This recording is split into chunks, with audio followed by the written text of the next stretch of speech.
Well, friends, it sounds like the Green Movement is trying to malnourish you one more time. I'm Sheila Gunn Reid, and you're watching The Gun Show. Canadians have stepped up to do the right thing to protect the freedoms and the rights of Canadians to get back to the things we love to do.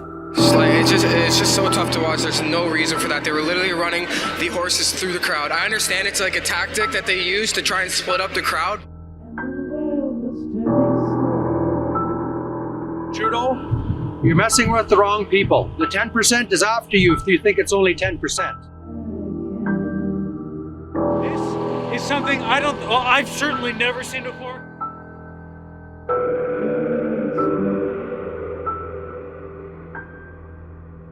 And federal authorities and politicians, we hear you, but we want to be heard as well.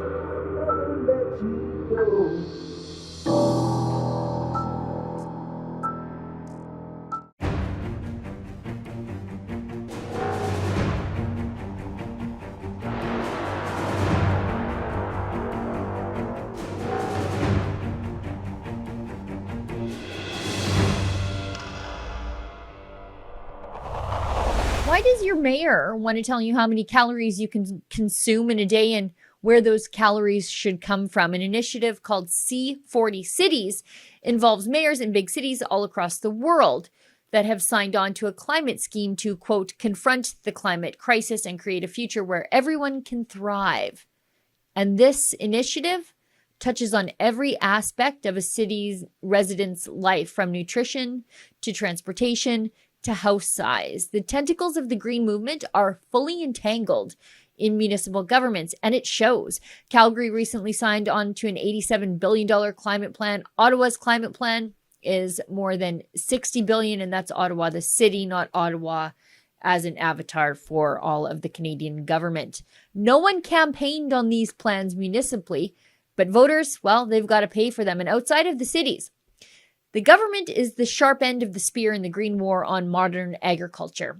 Trudeau recently announced that nitrogen caps that we've seen slapped on Dutch farmers, which caused uprisings in the streets, are now coming to Canada. Farmers will have to limit fertilizer use, as though we're already using too much of it. Yeah, right. It's so expensive. Farmers might have to cull livestock. They'll suffer smaller yields, which will also drive up the price of food for the consumer, while farmers suffer financial losses. It's starvation and economic collapse by design. Joining me tonight to discuss the green war on cities, cars, farms, and, in the end, humanity is my friend, good friend of the show, Michelle Stirling from Friends of Science. Well, the remains of 215 children have been found in a mass grave in Canada. Many of you know that just over a year ago, the discovery of the remains of 215 children was found at the Kamloops Indian Residential School at the Tecumseh First Nation. But what if I were to show you that what I just said wasn't true, and that in fact, a year later, not a single body has been found?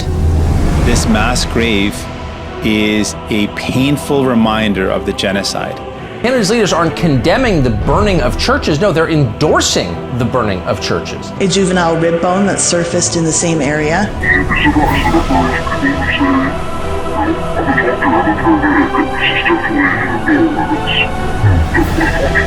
Looks like the chief. It is. Could be you.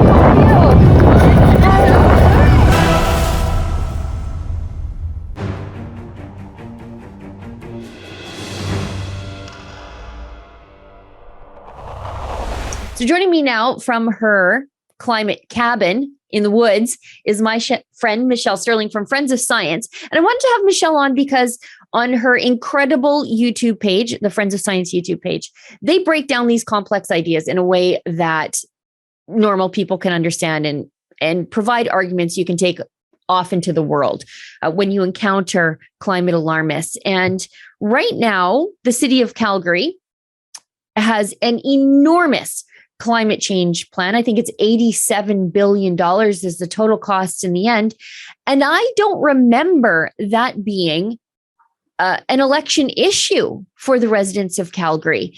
And I think it stems directly from the so-called non-binding climate emergency that new Mayor Jyoti Gondik declared after she was elected. They say these things are non-binding, but then they build all these expensive policies on them after.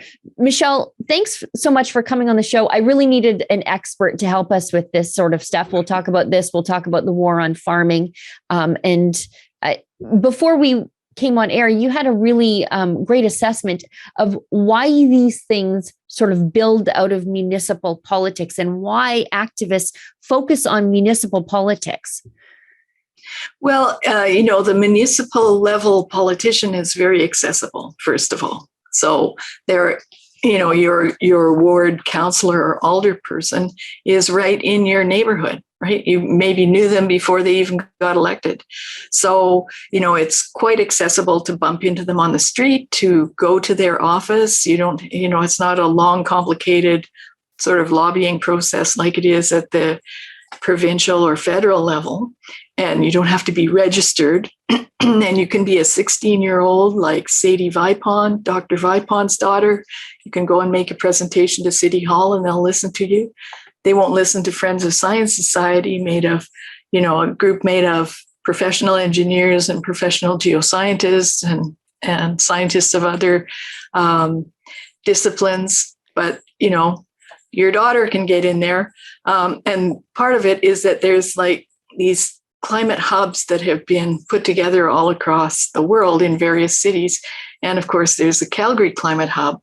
Dr. Vipon used to be the president or leader of it. I'm not sure how it's organized, but these groups are funded and organized by Al Gore's Climate Reality. So, there's a very strong international network, and yet it's going into the municipal level politics. And why? Well, there's the municipal bond market is one factor, and all of the municipal pension funds are the others, because there's a group called the United Nations Principles for Responsible Investment, and these are institutional investors that are handling pension funds. So there are about 1,000 signatories, and they sit on about $90 trillion in assets under management.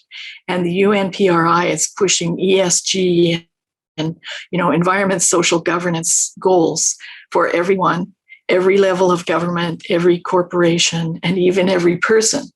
So you can see how this transnational, unelected, unaccountable organization, through these local groups that are quite activist, can easily access City Hall and make their case there. And the other factor is that most cities have a university or a few of them, and there's all these academics there pumping out all their wild and crazy social sciences ideas on how to transform the world. And they even here say, to transform cities, support civil society. So, civil society are all these NGOs and community activists, community groups. And it would be great if they would be transforming, say, the homeless section of downtown, working with those people and helping them. There are some, civil society groups that are doing that. But in fact, these people have been activated to try and save the planet and stop you from having a steak or driving downtown. And that's where the problem comes, because they're not elected. You never elected them. They're not accountable in any way. So, if this $87 billion plan falls apart, they never have to pay for it. In fact, Calgary is an excellent example, because in 2010, they had this group called Imagine Calgary, which is partly civil society and partly in-house.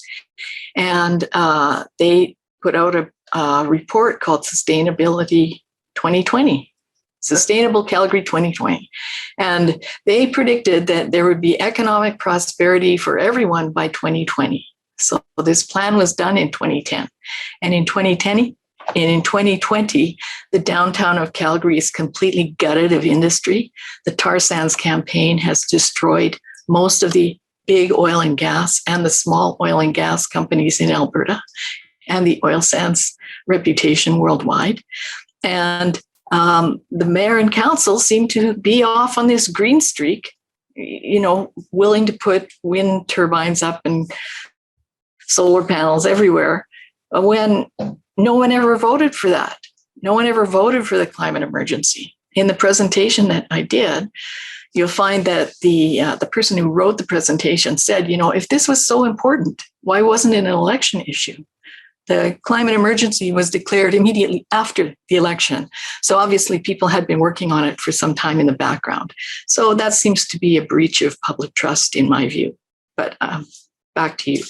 Yeah, no, before we move on, I just want to touch a little bit on these ESG goals because, you're talking about it and some people are talking about it. I think more people need to be talking about these. I think it's environmental sustainability and governance goals. What it amounts to is a green social credit scheme, really. Yes, it is. Yeah. And so it starts evaluating corporate activity based on certain very subjective values and morality issues, which have nothing to do with the bottom line. And ironically, Steve Sukup, who wrote the Dictatorship of Woke Capital, and also actually Vivek Ramaswamy, who's on the same case, they both pointed out that actually, this is another great book, they both pointed out that ESG goals actually violate certain laws in the United States, which require pension fund trustees to make sure that the investments get the best possible return for shareholders, not that they save the planet or do some airy-fairy thing that these ESG goals want to accomplish. And in order to accomplish this ESG, people are not aware of this, but now they're really starting to count carbon molecules. I'm serious about this. There's a whole international body that's dedicated to establishing scope 1, 2, and 3 of a company's emissions. So that means scope 1 is what materials you consume that have GHG emissions. Scope 2 is the emissions involved in making whatever it is. Scope 3 is whatever your customers do with it. Well, a friend gave me an example the other day, and that was, say, potato growing. I'm a farmer. I grow potatoes. I know how much gas I put in my tractor. I know how much it costs me to plant and harvest. And so I can evaluate all of that. But when I sell it to you, the customer, I don't know if you're going to bake it, if you're going to fry it, if you're going to make it into chips, if you're going to turn it into bagged potato chips or boil it, or I don't know. And all of those have different energy uses. And the problem is all these ESG goals and all this kind of reporting is also tied to legal liability. So if I sell you a bag of potatoes and I think you're going to make them into chips and I evaluate scope 3 that way, but you in fact turn them into something else that uses more GHGs, I'm legally liable because I misled the public.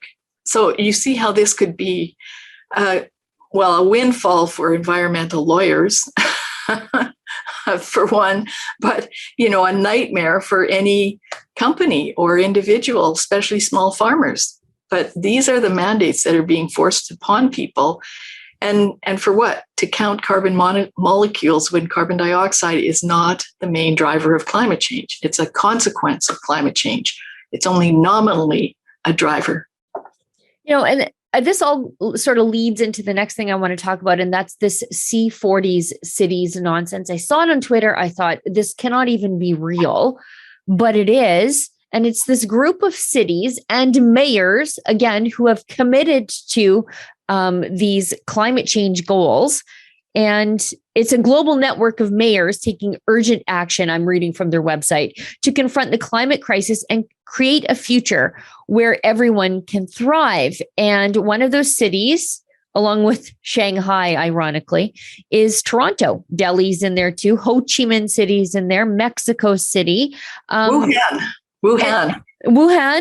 And some of this stuff is crazy. So one of the things that they're talking about is food systems.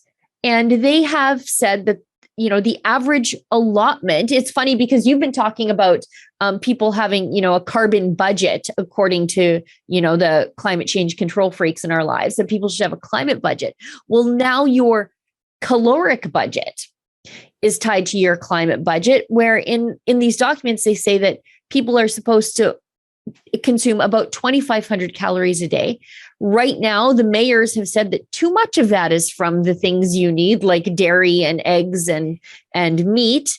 And so in their goals, 2,500 calories, your caloric allotment, according to your carbon FICO score, is going to be, it has to be completely from animal sources. And all of this, animal or plant? Or sorry, from plant. Thank you for correcting me. It's all very confusing. Yeah. Although I suppose unless those animals are crickets. I mean, it's the most bizarre thing ever. Yes. Well, what's happened is that they realize, I mean, on one level, it's true that cities are the largest concentration of populations. It's true that very dense, huge cities like, say, Tokyo or Shanghai or any of these cities where you actually have millions of people living, they do have complex problems in managing everything about the city, because that's a lot of people.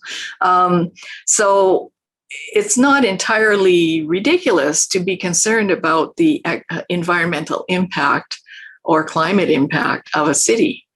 But it is ridiculous to become an eco-dictatorship in order to accomplish, efforts to try and reduce emissions or better manage things in the city. And really, cities are supposed to take care of municipal affairs, that being sanitation, lighting, road clearing, road maintenance, parks, the fundamental things that people pay taxes for. They shouldn't be going off on these wild tangents that cost a lot of money and really do nothing to actually manage the city. Yeah, it's bizarre. I mean, when I'm looking at the C40 initiative, I'm not sure why John Tory, the mayor of Toronto, should be concerned about supporting an overall increase of healthy plant-based food consumption in our cities by shifting away from unsustainable, unhealthy diets. Now, you want to talk about reducing food waste? I think that's probably a municipal issue. Composting food waste? Sure. I'm willing to hear those arguments, but I'm not sure why this is a concern of your local mayors, unless this is part of a broader agenda to use climate change and carbon taxes to control every aspect of our lives, from how far we drive to who we interact with to the things we eat. Well, I think that is it. And also probably to stimulate some new product or naturally thing, because if you look through this, you find that Bloomberg is very prominent as a funder of the C40. And Michael Bloomberg himself is very prominent as, speaking at these events and bringing all these mayors together. And he and his colleagues, Bloomberg and his colleagues, are deeply into renewables. Matthew Nisbet wrote a whole thing about strategic philanthropy in the post-cap and trade era. And he's got all the big philanthropies there, and they're all pushing for global cap and trade systems. So all these things are related to that ultimate goal, and they're also related to the new products that they want to bring on the market, like electric vehicles. So it is conceivable to think that many of these municipal funds, the bonds, the pension plans are invested in some way, either directly or indirectly, in these products. And so the public think, oh, well, taxes are going up, but that's okay because we're saving the planet and we're doing the right thing for our kids. But in fact, you're just making these guys rich and filling up the unfunded pension liabilities that these pension funds have that will, continue to strip you of your wealth, because nobody wants to talk about the catastrophic unfunded pension liabilities for most public pension plans. Now, I think that, that sort of takes us into an earlier analysis done by Robert Lyman over at Friends of Science on Ottawa's war on the car. Because before, Calgary was spending $87 billion on their climate emergency. Ottawa had declared a climate emergency, and I think theirs is in the range of $60 billion. I can't believe I'm saying that. I can't believe I'm saying that Ottawa is more reasonable in their spending than Calgary, but here I am. It's slightly smaller. But theirs is so much to do with the war on the car. And for me, I see the war on the car as a war on individual freedom, because, once cars became affordable for the average person, it opened up a world to the people who had never even left the town that they had ever grown up in. And now we're going in the other direction, where we don't want people driving. We don't want them on the roads, and we want them using electrical buses that don't work in snowy conditions. I can't wait for the first year of this. Yes, exactly. This is the guy who I think has been consulting to all these people. Yeah. And this book is total madness. But in fact, what you just mentioned now, I just ran across this morning. Sergey Brin, co-founder of Google, looks to a day not too far off when millions of car share members summon cars electronically. After dropping off the members at their destination, the driverless vehicles will automatically be dispatched to their next pickup or proceed back to the nearest car share lot to charge their electric batteries and await the summons. I've seen this movie. The cars kill all the people. And it says here, why would anyone want to own and maintain an automobile when they could access a driverless vehicle from a car sharing service at a moment's notice from their cell phone and have it ferry them effortlessly with GPS guidance to their destination, paying only for the precise time they're using the vehicle? Well, I'll tell you why. Because I want the freedom to get in my car whenever I want. I don't want to be tracked. I don't want some anonymous robot driving me around. I like driving. In fact, I'd like to have a gear shift car again because it was so much fun, a manual. So, it's my personal freedom. And if you live in the city and you want to do Uber all your life, go nuts, have fun. But I don't. I like my car.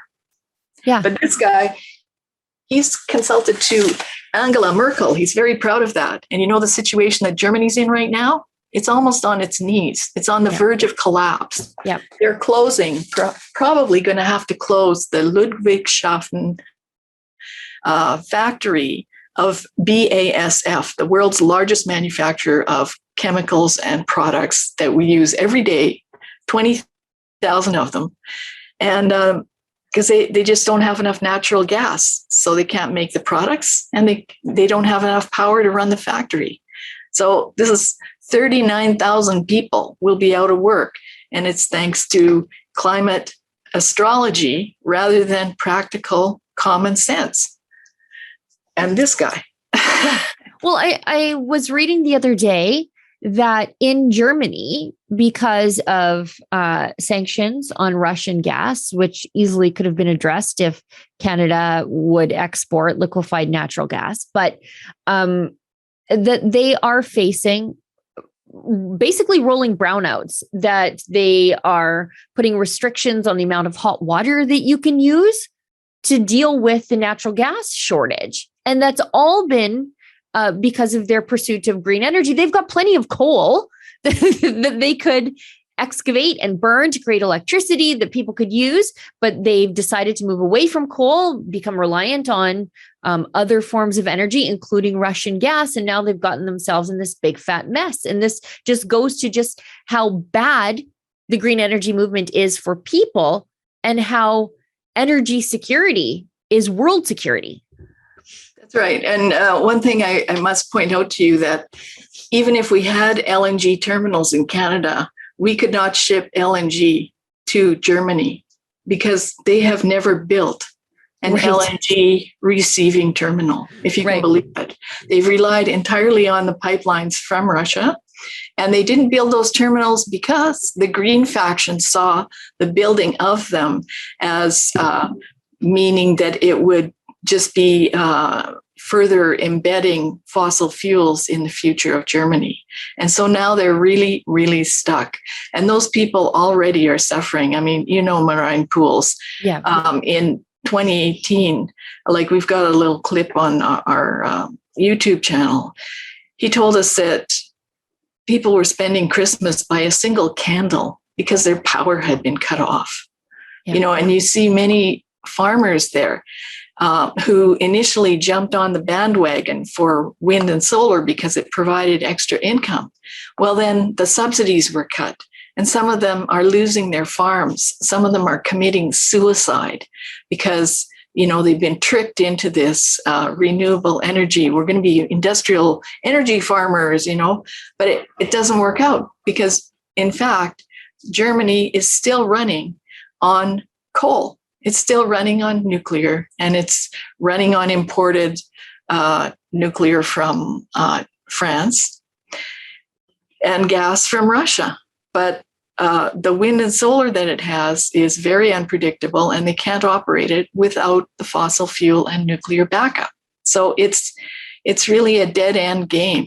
And yet we actually just put out a press release today. We're calling on Antonio Guterres to resign because he has been claiming that, because of the situation in Germany and Russia and the war with Ukraine, we should make a fast move to renewables. He's in fact advocating for the world to go down the same suicidal path as Germany. It's insane. No, I remember Marion's, I forget which documentary it was, where he pointed out that besides this big mess with green energy in Germany, they're also incentivizing farmers to not produce food, but produce foodstuffs that are used in biofuels, which then hurts the consumer at the grocery store because limited arable land space is now used to produce things that could easily be replaced by fossil fuels. That's right. And yes, the film is The Uncertainty Is Settled. Right. We have all of his films on our YouTube channel. They're all free to watch. They're beautifully shot. They're wonderful films, very insightful. But in that one, as kind of a test for himself, now, just remember, he'd been working overseas in brutal conflict countries where people were absolutely poor all over, the Africa, South Asia, really difficult conflict countries where people actually came and put a gun to his head and he had to make decisions about what to do next. He comes back to Europe and Germany and finds that, wow, all these fields are filled with biofuels. I've got solar panels and wind turbines in the farm. And his background is as a gardener and agricultural expert. Yeah. So he gives himself the test of, I wonder if I can buy a sack of potatoes in, my region. He jumps on the tractor and goes looking. He can't. There's no food there. And then he has another encounter with a kind of a local philosopher guy who says to him, after World War II, at the end of the war, people would come out here to the country with millions of dollars worth of jewels looking for a sack of potato. Yeah. That's how hungry they were. That's how important food security is. And we're just abandoning that with these crazy climate plans. It's totally insane. It's so dangerous. People don't understand. Like, we are right now eating last year's crop. So if we don't grow enough food this year, nobody has food to eat next year. Yeah. And so on. And you need the seed crop from this year's crop for next year's crop. But if you grow less this year, you'll have less to seed next year, and on and on and on. So, it's almost like the Holodomor of the Ukraine under Stalin is being repeated, but by these bizarre globalist forces and the green movement.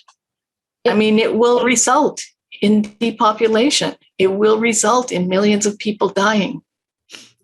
I'm glad you mentioned that, because I do want to talk to you about these bizarre nitrogen targets that are being currently imposed in Holland by Prime Minister Mark Rutte, but they are also going to be imposed on Canadian farmers. In Holland, they are suggesting that farmers may have to abandon portions of their land to meet these targets. It's limiting fertilizer use, which limits their yield, and farmers are price takers, not price makers. And they may have to cull livestock to get themselves under these emissions targets. And Justin Trudeau sees an uprising in Holland. He sees riots in Sri Lanka and says, Why don't I do that too? And so he's imposing nitrogen targets on Canadian farmers. And, I've been reading the book, Green Murder by Ian Plimer, and it's all in there that these environmentalist policies, be it through energy shortage or food shortages, it really is the most anti-human genocidal movement in modern history. Yes. And just from our press release, actually, according to Paraguayan agricultural expert Albrecht Glatzel, he's published a number of items. And he said that the United Nations Food and Agriculture Organization has never done a proper baseline of emissions for livestock. And so that means that they just made assumptions about, we have so many livestock today, so this must be the emissions. They never went back and looked at the state of nature before. Like, for instance, in North America, there used to be about 100 million buffalo running all over the place. That declined to about 1,000 toward the end of the 1880s. And those herds have now largely been replaced by domestic livestock. But, there's no proper assessment of how things were before we began the kind of farming that we have now. And there's also a U.S. Department of Agriculture report, which looks at the European farm to fork policy. That's what it's called. And in that, they found, this was done in 2020, they found that if the farm to fork policy was adopted globally, it would drive up food prices 89%, which in turn would increase the number of food insecure people in the world's most vulnerable regions by 22 million if it was only the EU that adopted it, or 185 million people if adopted globally. It's terrible. I mean, it's just, and it's not the elites that will starve. They're fine with their 5 kids and their beachfront houses. It is people who are going to be forced into, as you always say, eat or eat poverty. And they won't even be able to make that choice because they'll be so nutritionally insecure. They will be eating and starving, eating what they call their planetary diet, but still being so nutrient deficient that they're still starving. That's right. And I mean, that report was done in 2020. So that's before the conflict with Ukraine and Russia, where something like 25 to 30% of the world's wheat and fertilizer comes from that region. And those wheat exports go to countries. Some of those countries are almost 100% reliant on that wheat.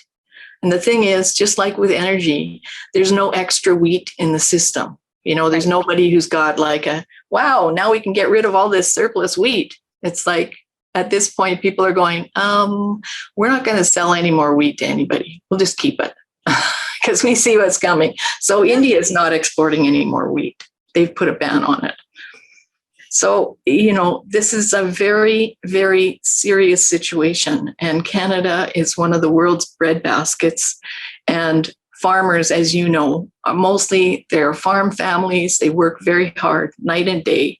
And these guys are just going to run them out of business. It's I was listening to Matt Walsh from the Daily Wire the other day, and he said something that I've always thought of, but I never quite knew how to put it into words.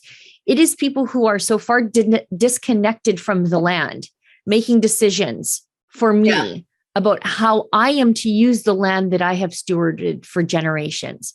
They truly don't understand. They live in a concrete jungle, thinking that I have the same disregard for nature that they have, when my livelihood relies on a healthy ecosystem around me. Yeah, it's like, Catherine McKenna talking about, there's all kinds of new things that farmers can do, like air seeding. It's kind of like, thanks. Yeah. We've been doing that. We've been doing that for 20, 30 years, whatever it is. I mean, today's farming is so modern and advanced, just everything. I mean, there's a really great video clip with Quick Dick McPick, a few hot words in there, but, he really does give a very good explanation of how advanced it is and how farmers really care for their own land. Because as you say, That's where you make your living. That's where you get your crop from. And, you know, it probably was your parents' or grandparents' land, and you inherited that heritage. You want to continue it with love, with care. So, you know, it's just insane. I don't know how we can stop them.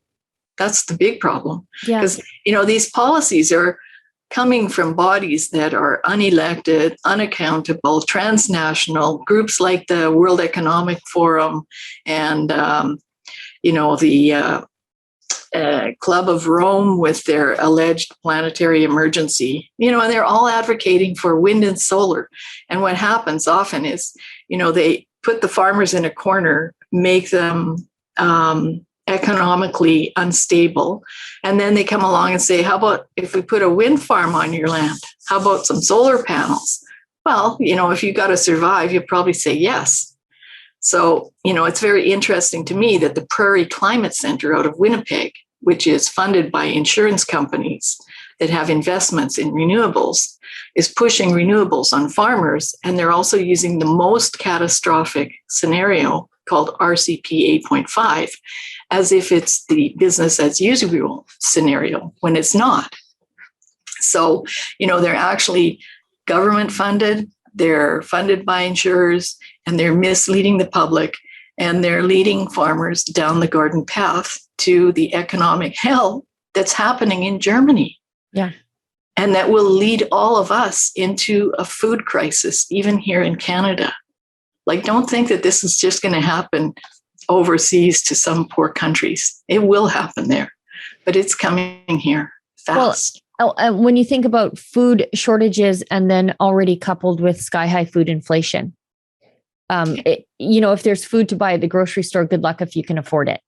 And, you know, it's funny that you point out the scheme of the green movement to sort of force farmers into putting wind turbines and solar panels on their land. That's why they attacked fracking so hard. I don't know if you've seen the movie Frack Nation made by Phelim McAleer, but he sort of documents how fracking and directional drilling and fracking saved so many Pennsylvania farmers from ruination because they were still able to farm the land on top of the lease, the directional drilling, the small pad for like a small drilling footprint for fracking. And the farmers were making the royalties, and they were able to hang on to their generational farms and still be productive farmers while having this extra income stream. And the green movement doesn't like that because they want solar panels on your land and not wheat and not cattle and not corn. And fracking made that possible. Yeah, well, there are a number of grant documents associated with the tar sands campaign and groups like Pembina Institute and others, where the intention is to force farmers into wind and off oil and gas. So, you know, that was a big part of the tar sands campaign, and also to shut down any dissenting voices like you or me. Right. So, and foreign funded. So, you know, it's, we're really in a bind. And now, you know, as we said in our press release, the climate activists used to be annoying, just annoying and expensive, but now they're actually life threatening. Yeah.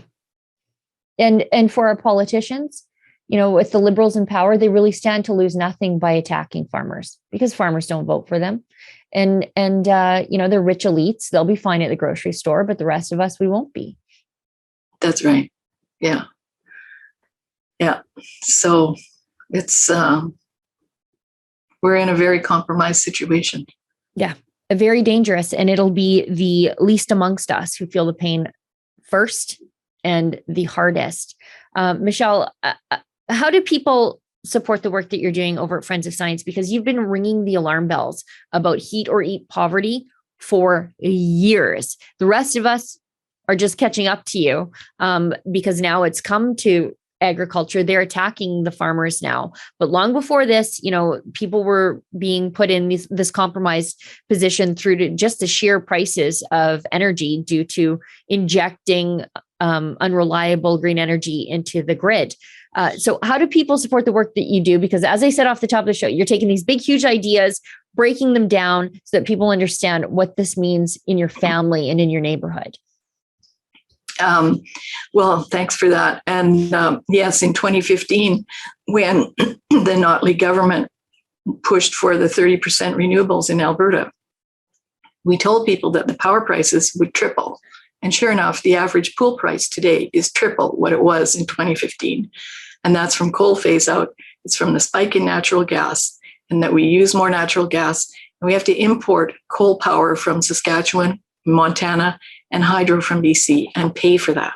So, that's a big failed policy that we warned about then. And people said, oh, you crazy climate deniers. Now they're all screaming. But think about that.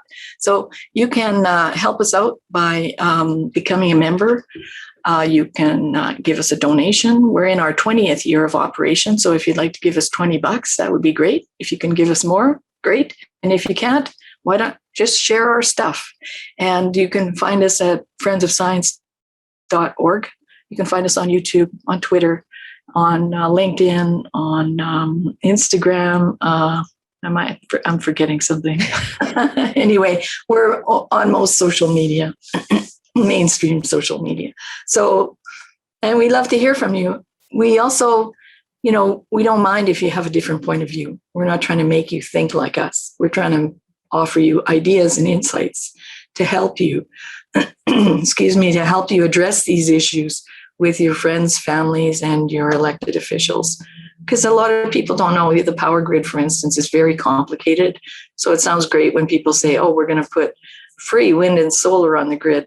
And then years later, you find out, wait a minute, my power price just tripled. Why is that? I thought that was free. Oh, it'll be free once we give more and get more of them up. Then it will be free. And we'll get off coal. Don't worry, we'll get off coal. But here we are importing coal-fired energy from Montana. So right, yeah. So yeah, if you can help us out with $20 for our 20th year, that would be great. If you want to become a member, then you get our CLI-SCI, which is a roundup of recent climate science, or our extracts, which is a roundup of IPCC material that, a lot of people don't know that the UN and the IPCC are always having these conferences and making plans for you behind your back. Right. Never in the mainstream, but you'll get insights from extracts on that. So, and those are put together by our volunteers, dedicated volunteers. Yeah, you guys really do incredible work on a shoestring budget, and you're up against the deep pockets of the foreign funded environmental movement, but not just foreign funded by our governments too. Michelle, thanks so much for taking the time. You're always so generous with your time, and you really have a heart for the people who will be harmed by these out of control climate policies. Thanks, Sheila. Thanks, Michelle. My mug? I know.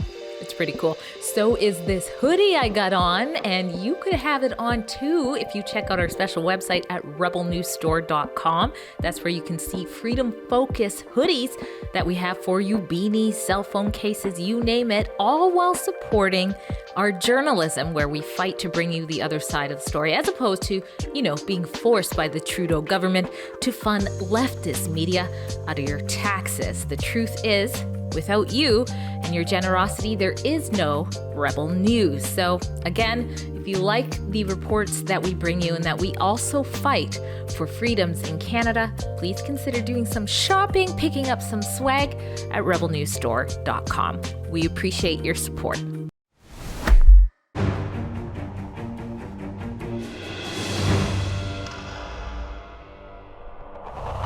Well, friends, we've come to the portion of the show where we go looking for your viewer feedback. One of the best ways to do that is to send it to me in the form of an email. Just send me an email to sheila@rebelnews.com. Put Gun Show Letters in the subject line so I can easily find it. But I also go looking for your comments on our Rumble videos as well. Today I have 2 emails actually that I want to read. The first one is from someone that will remain anonymous. He is a Catholic priest in the Diocese of Calgary who writes to me about my show with Adam Sos when I was covering for Ezra Levant last week. And we were talking about the papal visit to Edmonton and some Indigenous communities in and around Edmonton, and then Iqaluit, and then off to Quebec, and the reasons for it happening. And the reason I'm keeping this priest name anonymous is we know what the other side of this does when they think they are, I guess, in disagreement. That's all it really takes. A lot of these people were not wronged by anybody, but they just don't like the church. So they just vandalize churches and burn them down. And I mean, these are the sorts of people who shove pro-life women into the street. So I don't want to give out this priest's name, but I do appreciate his candor and his comments to me. He's a Roman Catholic priest in the Diocese of Calgary, and he appreciates that I pointed out on the Ezra Levant show the other night the reason for Pope Francis's visit to Canada stems from a lie, i.e. the mass grave discovery in Kamloops. And that is true. It was initially reported as a mass grave, and now a year later, no bodies have been recovered. It was gone from a mass grave to multiple graves to we haven't excavated anything. And if it is what people say it is, then it's a crime scene and we need to investigate it that way, but they're not. And I wonder why that is. Now, my new priest friend goes on to suggest that we interview some of the authors of the following article from the Dorchester Review that breaks down some of the alternative history regarding some of people's experiences in the residential school system. The next letter comes from Mark, and Mark writes to me, "Hey Sheila, another great show this past Wednesday. I believe they continue with the climate scare because a scared population is easy to control." Well, this is in relation to my show with Tom Harris from the International Climate Science Coalition. We were talking about his op-ed about how the Conservative Party is doing a lot of conceding of the language of the left to the left on the climate issue. Instead of talking about, adaptation and resiliency, they are talking about, well, the same climate apocalypse that the left keeps promising us is always coming, but never does. Mark goes on to write, "I don't like the way the Conservative Party is sounding more like the Liberals every day. I thought early on Pierre was a great choice for new leader. That's Pierre Poilievre, but now I'm not so sure. But on to a previous week about the ban on plastic bags. You guys, you know how I could talk about the ban on plastic bags all day long because I find it so particularly loathsome." Mark writes, "We always reuse the plastic bags for burnable garbage, and I also use them on the road for my dirty laundry. My husband does that too, and I am reliably informed that there are laundry machines in camp, but he's always bringing that dirty laundry home for me. I don't know what's going on there. But then, of course, they get reused afterwards for the garbage too. Yes, I'm helping add CO2 to the atmosphere by burning everything that can be and only taking non-burnable garbage to the dump. Anyway, I look forward to next week's episode. And not to worry, I keep thinking so I don't get manipulated." Yeah, the war on plastic is the war on convenience and sanitation. It's just so ridiculous. It's really just a proxy war on oil and gas. Anyway, if you'd like for me to read your letter on air, it's really easy. Just go and send me an email at sheila@rebelnews.com, and I do my best to select them at random. Well, everybody, that's the show for tonight. Thank you so much for tuning in. Thank you to everybody in the office in Toronto and I guess around the country who works to put the show together. We'll see everybody back here in the same time, in the same place next week. And remember, don't let the government tell you that you've had too much to think.